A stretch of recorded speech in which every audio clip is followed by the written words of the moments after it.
Imagine a city council passing a vaguely worded bylaw to clear unauthorized properties. A few days later, heavy machinery rolls into a neighborhood, and a municipal officer points at a block of homes for demolition.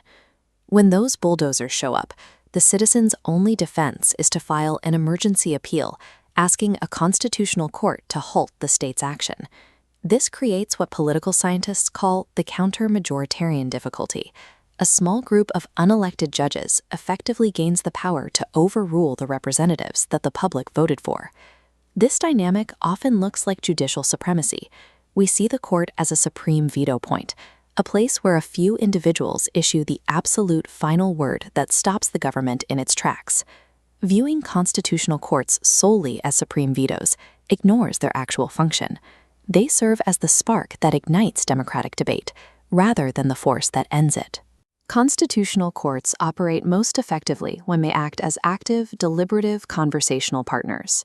When a court rules on a demolition case, that judgment initiates a mandatory process of public justification.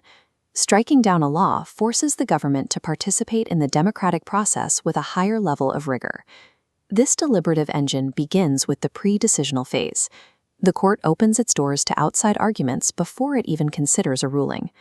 The court requires the municipal government to formally explain its legal reasoning. This drags a closed executive decision into the public light. This phase pulls marginalized voices and legal experts into the debate, allowing them to challenge the state's narrative using data and constitutional principle.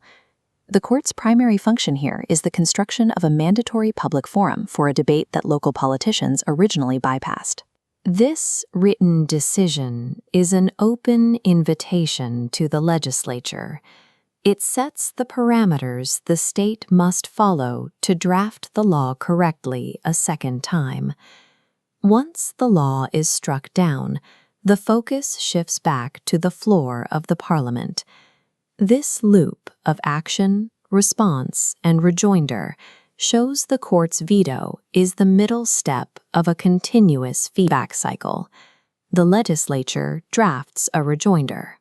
This new law incorporates procedural safeguards demanded by the court, feeding a more robust policy back into the system. The court's intervention forced the parliament to do its job with greater care, resulting in fairer legislation for the public. We often associate democracy strictly with majority rule and the counting of paper ballots. A robust modern democracy operates as a culture of justification. The government is obligated to provide constitutional, reasoned arguments whenever it restricts a citizen's rights.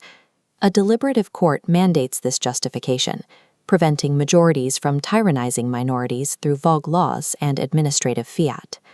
A constitutional court provides the mechanism that keeps a nation's democratic conversation anchored in fairness, ensuring that no branch of government ever has an absolute final word.